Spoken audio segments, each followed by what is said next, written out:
Mais comment le chantre du panafricanisme, celui qui mettait en place la ZLECAf, la zone de libre-échange économique, qui a supprimé les visas pour les Africains venant au Rwanda, qui a toute occasion dénoncé l'attitude impérialiste de l'Occident, est-il devenu leur serviteur dans cette sous-région?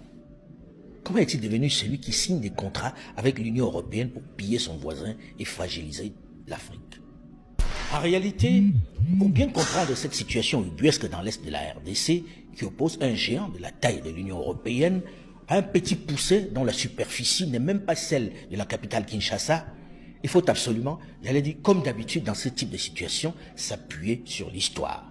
Lorsqu'en 1997, le président Paul Kagame et son homologue ougandais Yoweri Museveni choisissent Laurent Désiré Kabila pour prendre d'assaut le régime du président fondateur Mobutu Sese Seko Kuku-Bwendo Wazabanga, officiellement, l'objectif principal pour les deux chefs d'État est de sécuriser leurs frontières où se sont réfugiés un nombre important de génocidaires. Les anciens phares, les forces armées rwandaises, les fameux FDLR, mais également les réfugiés qui ont survécu au massacre dans les camps à la frontière rwandaise. Entre Kigali et Kinshasa en cette année 1999, rien ne va plus.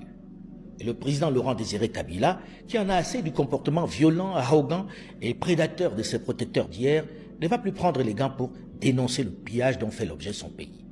L'idée de la rupture, le président Paul Kagame ne peut l'accepter ainsi. Pas envisageable. Désormais, les alliés d'hier vont s'affronter. Le Rwanda et l'Ouganda vont susciter des rébellions pour s'attaquer au régime de Laurent Désiré Kabila. C'est dans ce climat que va naître le fameux M23.